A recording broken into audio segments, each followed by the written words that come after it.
Ever feel like the world of finance is this like giant mysterious machine?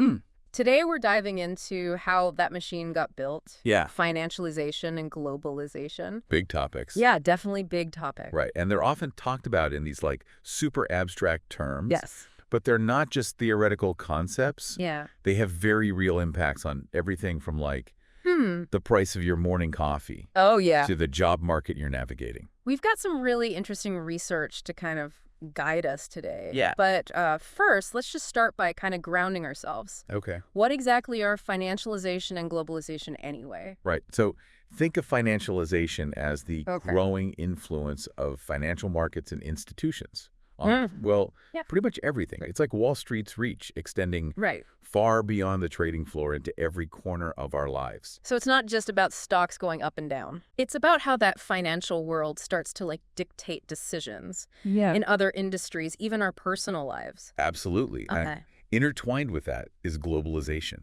which is the increasing interconnectedness of the world, Right. especially through trade and, importantly, the flow of money. Okay, so we're all kind of familiar with the globalization of like our clothes and our gadgets. Yeah. But how does money zipping around the world at like lightning speed actually affect me? Let's imagine you buy a coffee Okay. online from a farmer in Colombia. Wow. Okay. That single transaction Right. triggers this like chain reaction. Okay. Your money flows through banks, across borders, Yeah. gets converted into different currencies, Wow. all within seconds. That's wild. That's global financial integration in action. Okay. And it underpins so much of our modern economy. Wow. That's really crazy to think about. Yeah. It makes you realize how even small actions are part of this massive global system. Yeah. But going back to financialization for a second, Sorry. our sources keep highlighting this idea of shareholder value. Right. What's the big deal with that? It's about who companies prioritize with shareholder value as like the dominant force. Okay. Companies often laser focus on keeping their stockholders happy, sometimes at the expense of everything else.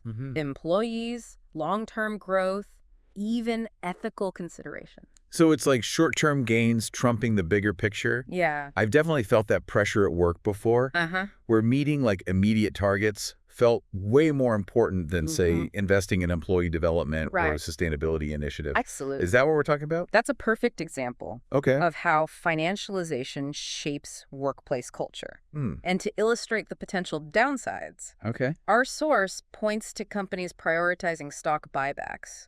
To boost their share price in the short term, instead of reinvesting those profits Right. back into the company for long-term growth. It's almost like they're robbing Peter to pay Paul, right?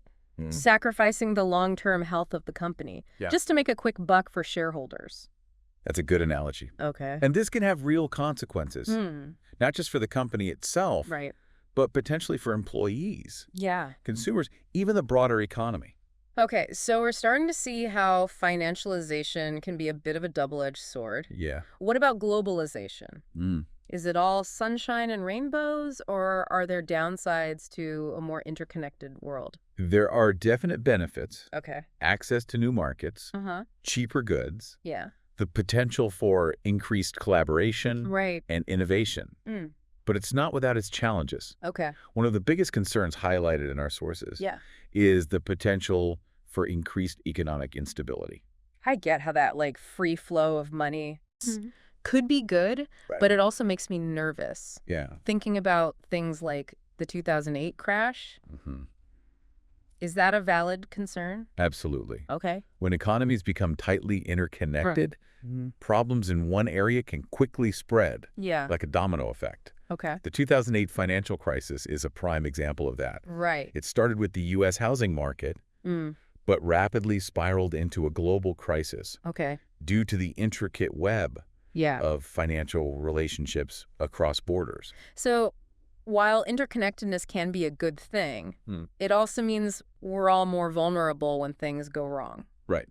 What are some of the other potential downsides of globalization that our sources bring up? One major concern is the exacerbation of inequality. Okay. While globalization can create new opportunities, Right. it can also lead to job displacement in developed countries. and sometimes exploit workers in developing nations where labor is cheaper. Okay. This can widen the gap between the haves and the have-nots, both within and between countries. That makes sense. Yeah.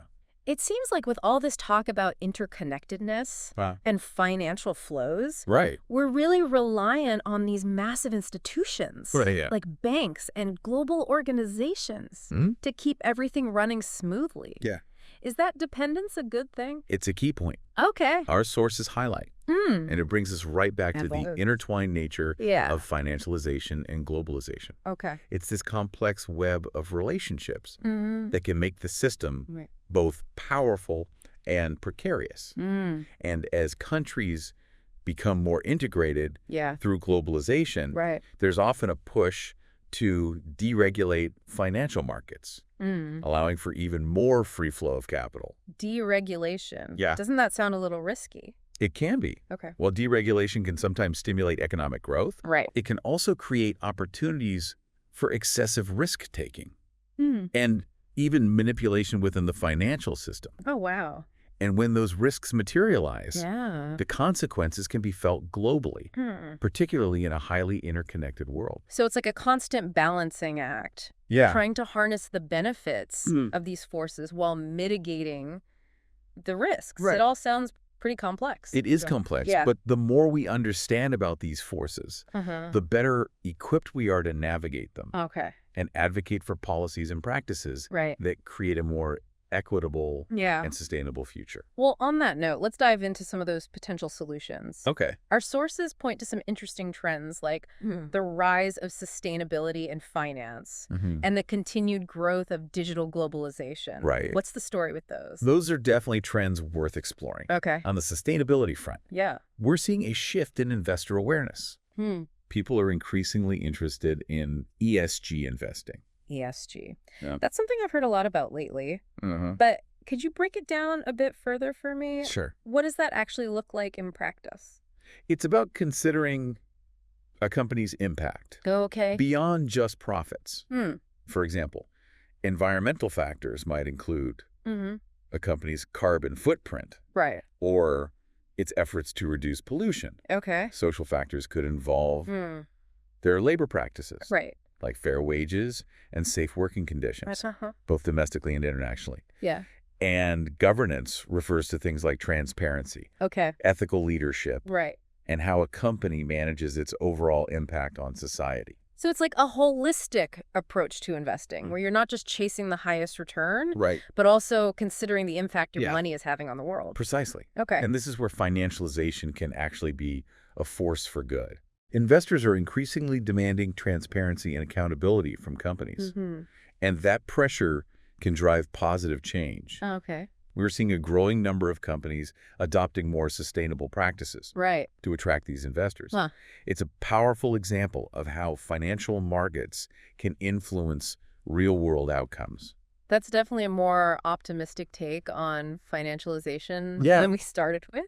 It's encouraging to see that investors are using their power to push for positive change. But what about this digital globalization you mentioned? I'm picturing cryptocurrency and all that, but how does that fit into this whole puzzle? It's a game changer. Think about how the internet transformed communication and information sharing. Digital globalization is doing the same for finance. Creating new pathways for money to flow around the world. Cryptocurrencies, for example, allow for near instantaneous transactions across borders, bypassing traditional banks. And intermediaries. So it's like taking that global financial integration we talked about earlier and putting it on hyperdrive. Exactly. Wow. And it's not just crypto.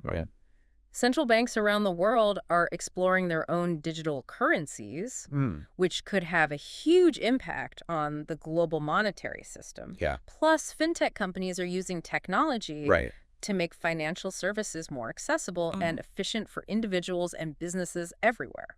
Wow. It sounds like the future of finance is going to be incredibly digital. I'm curious. With all these trends in motion, how do you see the relationship between financialization and globalization evolving in the coming years? It's a fascinating question. And it's difficult to predict with certainty. But one thing is clear. Technology will continue to play a transformative role, accelerating the pace of change and reshaping the financial landscape in ways we can't fully grasp yet. It's exciting and a little bit daunting to think about all the possibilities, and I'm sure our listeners are wondering how they fit into all of this. What role do we as individuals play in this complex system of financialization and globalization? That's a great question. Okay. I think the most important takeaway is to be informed and engaged citizens. Right. Understanding how these forces work empowers you to make more conscious decisions about your finances, your investments, and even your consumer choices. Right. So it's not just about understanding these concepts in theory. It's about applying that knowledge to our everyday lives and making choices that align with our values. Absolutely. Okay. And it's about recognizing that we're not just passive players in this system. We have the power to shape it through our actions. And our voices. I love that idea. Yeah. It's empowering to think that we can influence these seemingly massive, complex forces by making informed choices in our own life. It's about recognizing our agency. Okay. And understanding that our individual actions collectively can have a significant impact. Well, before we get too ahead of ourselves, I want to circle back to something we touched on earlier. Okay. We talked about how companies often prioritize shareholder value. Right. But our source mentioned this alternative approach called stakeholder capitalism. Can you explain that a little further for our listeners? Stakeholder capitalism challenges the traditional notion that a company's sole responsibility is to its shareholders. It argues that companies should consider the interests of a wider range of stakeholders, including employees, customers, suppliers, the community, and even the environment. So instead of just focusing on maximizing profits for shareholders, it's about taking a more holistic view of a company's impact and responsibilities. Precisely. Stakeholder capitalism emphasizes long-term value creation for all stakeholders involved, recognizing that businesses have a responsibility to society as a whole, not just to their investors. That's a really interesting concept. Yeah. It sounds like a more ethical and sustainable approach to business. But is it really catching on? It's still a relatively new concept. And there's definitely debate about how to implement it effectively. But there are encouraging examples of companies embracing this approach. Prioritizing ethical practices, environmental sustainability, and employee well-being alongside financial performance. So it's not just about doing good. It's about doing good business. Yeah. It seems like companies are realizing that taking care of all their stakeholders can actually lead to greater long-term success. Exactly. The idea is that by considering the interests of all stakeholders, companies can create more sustainable and long-lasting value for everyone involved. It's a fascinating shift in perspective, and it definitely gives me hope for a more balanced and responsible future for business. It's a trend worth watching, and one that has the potential to reshape the relationship between business and society in profound ways. Well, on that note, I think it's time to take a breath and digest all this information. Sure. We've covered a lot of ground today. Yeah. From the inner workings of financial markets to the global flow of money. And even glimpsed into the future of finance. Yeah. Stay tuned. Because in our next segment, we'll be exploring some even deeper connections between financialization and globalization and what it all means for you. Sounds good. Taking a breath is a good idea. Yeah. These topics are complex. Yeah. But important to grasp, especially as they relate to things like, well, your retirement plan. You've officially got my attention. What does my retirement plan have to do with financialization and globalization? You know how most retirement plans are invested in things like stocks and bonds? Yeah. Well, the value of those investments is influenced by the very forces we're discussing.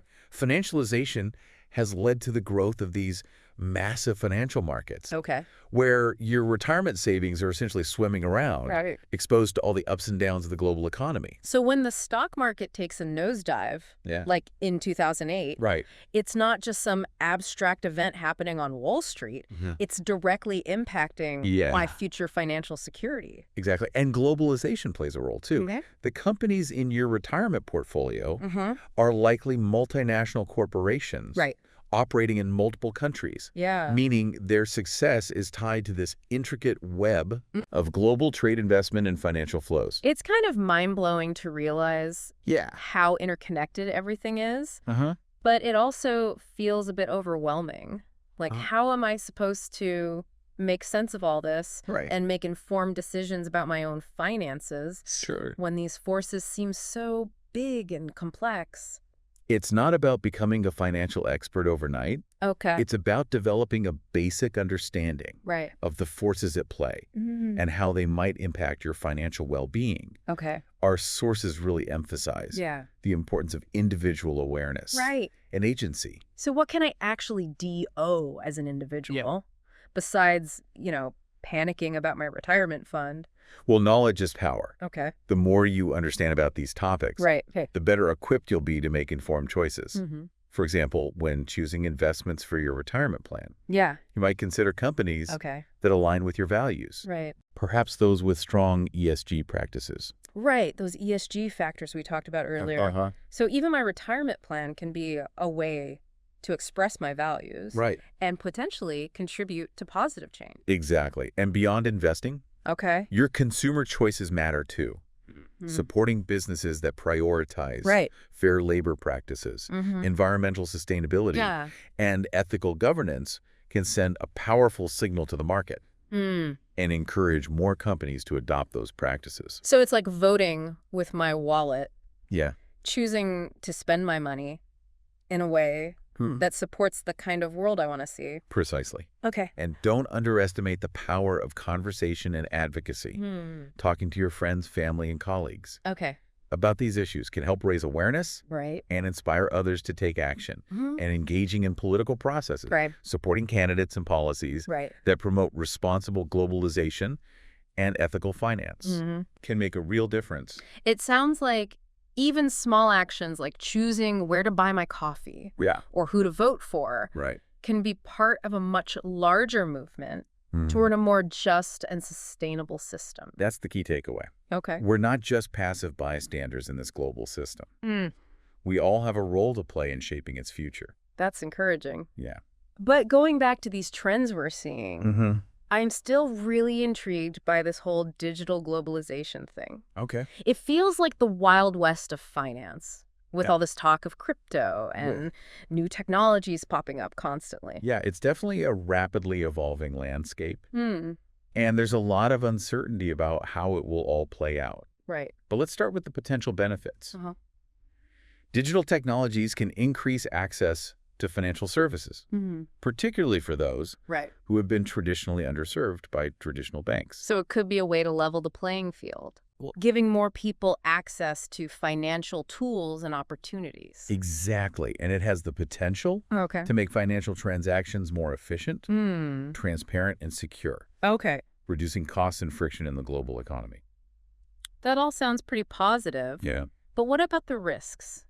It seems like there's a lot of volatility and uncertainty in the crypto world, for example. Yeah. Are there other concerns that our sources highlight? One concern is the potential for increased financial instability. New technologies can create new avenues for speculation and risk-taking. Which could lead to bubbles and crashes. Kind of like what we saw with the dot-com bubble in the early days of the internet, where everyone was rushing to invest in anything tech-related, even if it wasn't a sound investment. That's a good analogy. And there are concerns about cybersecurity and privacy. As more of our financial lives move online, we need robust safeguards to protect against fraud and data breaches. That's definitely something that keeps me up at night. It's like we're constantly trying to stay one step ahead of the bad guys as technology evolves. It's a constant challenge. And it's one of the reasons why regulations and oversight are so important in this space. we need to balance Okay. the potential benefits of innovation Right. with the need to protect consumers and ensure the stability of the financial system. It sounds like finding that balance is going to be crucial as we navigate this digital revolution. Yeah. But before we get too lost in the weeds of technology, Sure. I want to step back Okay. and consider the bigger picture for a moment. We've talked about financialization and globalization as separate forces, but I'm starting to see how they're really two sides of the same coin. Yeah. Is that a fair assessment? Absolutely. They're deeply intertwined Okay. and mutually reinforcing. Financialization has fueled the growth of global markets and facilitated the free flow of capital across borders. Okay. And globalization has created new opportunities for financial innovation and expansion, further accelerating the process of financialization. It's like a chicken and egg situation almost. Which came first is kind of irrelevant. Right. Because they're now so deeply entwined Yeah. that it's hard to imagine one without the other. Exactly. Yeah. And it's important to remember that this relationship is constantly evolving. Okay. Shaped by technological advancements, political decisions, and even social movements. So it's not a static system. It's a dynamic process that we're all participating in, whether we realize it or not. Precisely. And that's why understanding these forces is so crucial.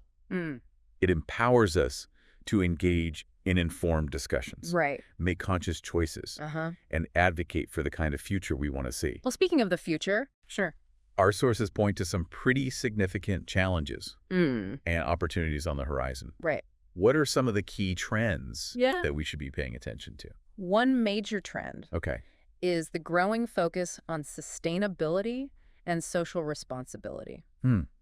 As we've discussed, investors are increasingly demanding that companies consider their environmental and social impact, not just their bottom line.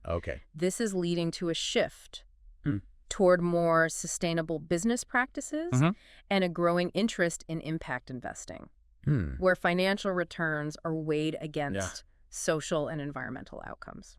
So it's like we're starting to recognize that profit and purpose don't have to be mutually exclusive. That businesses can do well by doing good. Exactly. And this trend is being driven not just by investors, but also by consumers who are increasingly conscious of the impact their purchases have on the world. It's like a virtuous cycle where consumer demand and investor pressure are pushing companies to be more responsible and sustainable, which in turn creates a more equitable and thriving world for everyone. That's the hope, at least. But it's important to remember that these trends are not inevitable. They require ongoing effort, advocacy, and conscious decision-making from all stakeholders. We can't just sit back and assume that things will magically get better. We have to actively participate in shaping the future we want to see. Absolutely. And another major trend to watch is the increasing role of technology in the global economy. We've already touched on digital globalization. But its impact is only going to grow in the coming years. Artificial intelligence, blockchain technology, and other innovations have the potential to revolutionize finance, trade, and even the way we work and live. It's exciting and a bit scary to think about. How quickly things are changing. It feels like we're on the cusp of a new era. And it's hard to predict exactly what the future holds. There's definitely a lot of uncertainty. But one thing is for sure. The world is becoming increasingly complex and interconnected. And the forces of financialization and globalization will continue to shape our lives in profound ways. So it's more important than ever to stay informed, engage in thoughtful discussions, and make conscious choices that align with our values. Couldn't have said it better myself. Well, on that note, I think it's time to shift gears and explore some specific examples of how these trends are playing out in the real world. Stay tuned, because in our next segment, we'll be diving into some case studies that bring these abstract concepts to life and show how they're impacting individuals, communities, and the global economy as a whole. Sounds good. Okay, I'm ready for those real-world examples. It's one thing to talk about these concepts in theory, Yeah. but I think it'll really click Right. when we see how they're playing out in actual situations. You're absolutely right. Okay. So let's zoom in on a couple of case studies Okay. that illustrate this interplay of financialization and globalization. Perfect. Let's do it. First, let's consider the garment industry. Okay. Think about the clothes you're wearing right now. Chances are, Yeah. at least some of them were made in countries far from where you live. Yeah, I'm pretty sure this T-shirt was made in Bangladesh. That's a classic example of globalization in action. The garment industry has become incredibly globalized, with production often taking place in developing countries where labor costs are lower. So that's the globalization piece. Right. But how does financialization fit into this? Well, financialization has driven this Okay. relentless focus on efficiency and cost reduction in the garment industry. Okay. Major fashion brands, often driven by pressure from shareholders to maximize profits, have shifted production to countries where wages are low. Right. And environmental regulations may be less stringent. So it's like a race to the bottom where companies are constantly seeking the cheapest possible labor and production costs. That's one way to look at it. Okay. And this can have some pretty devastating consequences for workers in those developing countries who often face exploitative working conditions and low wages. It makes you realize that the clothes we wear, these everyday items, are connected to some pretty complex and often unfair systems. Exactly. And it highlights the interconnectedness of our world. Right. The choices we make as consumers in developed countries have ripple effects across the globe. It's a powerful reminder that we're all part of this system. Yeah. And we have a responsibility to be aware of the impact our choices have on others. Absolutely. Now let's shift gears and look at another example that's closer to home. The housing crisis that many countries are experiencing, including the U.S. Okay. I'm definitely familiar with this one. Rising housing costs are a huge issue where I live. Yeah. How does this tie into financialization and globalization? Well, financialization has played a key role in the housing crisis. The rise of complex financial instruments, like mortgage-backed securities, allowed banks to package and sell mortgages on a massive scale. I remember hearing about those mortgage-backed securities during the 2008 crisis. Right. Weren't they part of what caused the whole financial system to collapse? They were a major factor. Okay. These complex instruments became so widespread that they essentially decoupled mortgages from the actual value of the underlying homes. So it's like this whole financial house of cards was built on mortgages that weren't really grounded in reality. Exactly. And when the housing bubble burst, the whole system came crashing down. Okay, so that's the financialization part. Where does globalization fit in? Globalization has contributed to rising housing costs in a few ways. Okay. First, the increased flow of global capital has made it easier for foreign investors to purchase property in developed countries, driving up prices. So it's like there's more competition for a limited supply of housing, which pushes prices up. Exactly. And second, the rise of short-term rental platforms like Airbnb has taken some properties off the long-term rental market, further reducing supply and increasing costs. It's fascinating to see how these global trends are playing out in such a concrete way in our local housing markets. It really underscores the interconnectedness of our world. And how seemingly unrelated factors can come together to create complex challenges. It's a lot to process, but I appreciate you walking me through these examples. It really helps to see the abstract concepts we've been discussing in action. It's important to remember that these are just two examples among many. Financialization and globalization are shaping our world in countless ways, both big and small. I'm definitely feeling more aware of those forces now. But with all this information swirling around, I'm left wondering, what can we actually do about it? Is there any hope for creating a more equitable and sustainable system? I'm glad you asked that. Okay. It's easy to feel overwhelmed by the complexity of these issues. But it's crucial to remember that we're not powerless. As we've discussed, individual actions, collective movements, and policy changes can all contribute to a more just and sustainable world. Okay, that's good to hear. Yeah. So where do we even start? Well, as we've emphasized throughout our deep dive, awareness is key. Right. The more we understand about financialization and globalization, the better equipped we are to navigate these forces and advocate for change. Right. Knowledge is power. So we need to stay informed, keep learning, and engage in conversations about these issues. Exactly.